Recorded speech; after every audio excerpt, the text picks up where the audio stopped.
Well, I guess it's the first year you're doing that, right? Because you've had just a race schedule and Yeah, fulfilling obligations to sponsors when you built your own team. Now, yeah. so this is the third year, right, on your own?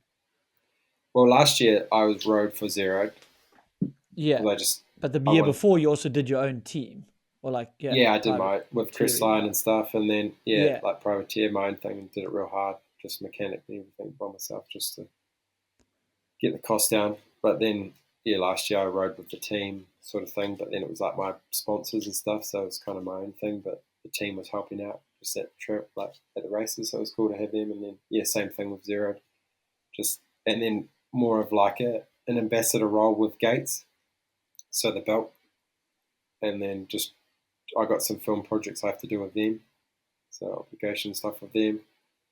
Go to Sea Otter and just hang out with those guys. They're just I just see that brand growing in the sport massively for Yes. sure. Like Yeah, the for way sure, right? what they're doing, like hands down, is amazing. Like, the e-bike stuff is just game changing, And obviously on the downhill bike, just the amount of bikes that we see here now in New Zealand, like the zero downhill bikes, they're just how they ride and the amount of people on them too, and just seeing that kind of area growing. Once there's more bike brands bringing out that they can have the gearbox, or maybe the more competition they have with the gearbox. I see Fox maybe is making one.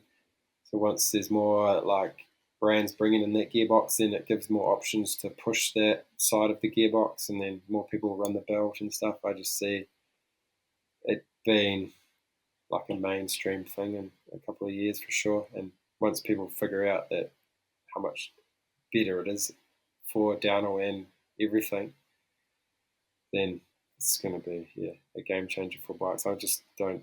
It's just those big bike brands that kind of have to stick with those those derailleurs and chains that kind of holding them back.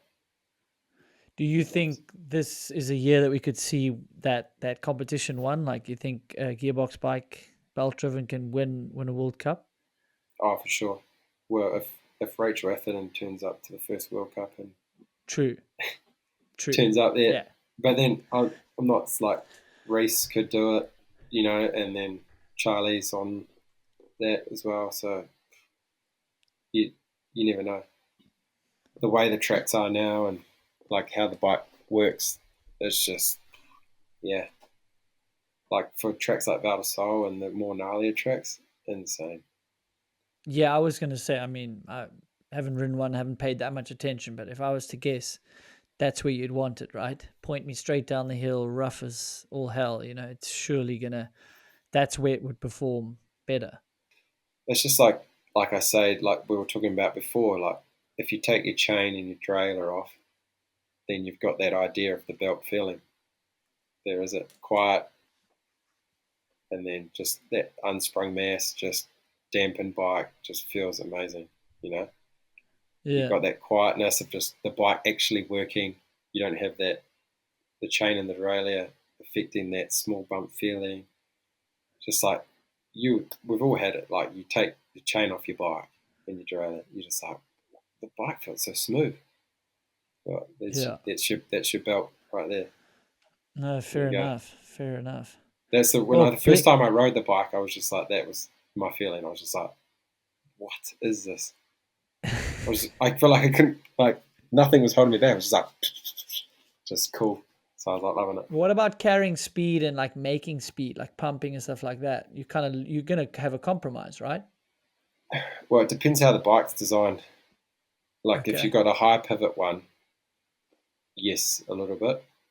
But then I have it on the trail bike, and then it's just like amazing, like hold So you could speed. almost design, yeah, you could almost design away from the high pivot because Yeah, you've got the belt. yeah. You just got to give it enough room to flex and grow, I think. So you need to Yes. have an idler so it can tension out and whatever. But Yeah.